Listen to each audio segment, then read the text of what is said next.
USA Today celebrated its 25th year at American University with a series of panels, discussions, and events. Founders of the first national newspaper mingled with students, professors, and some of the country's leading journalists amongst a gallery of 25 colorful and dynamic front pages that highlighted the paper's visual history. School of Communications Dean Larry Kirkman welcomed USA Today. The School of Communication, therefore, is the right place. This is the right time to ask the toughest questions about the future of communication, about how to rethink, retool, and reinvent our professions.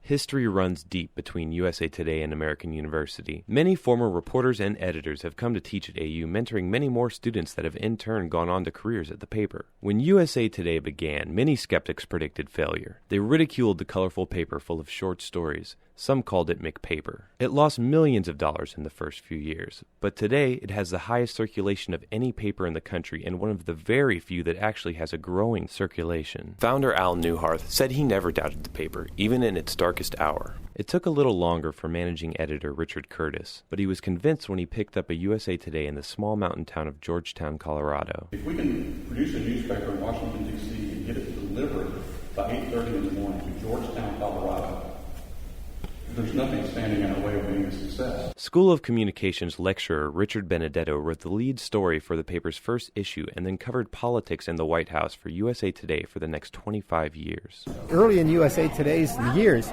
I was a political reporter going out with all the other big reporters. And I wasn't really accepted as being one of them, really, in the early times, because they weren't so sure that USA Today was really a legitimate newspaper. The people liked it. We always saw that this was a paper for the people. It's not written for journalists. It's not written for academics. It's not written for the elites. It's written for people. And if people don't buy it, it's not going to fly.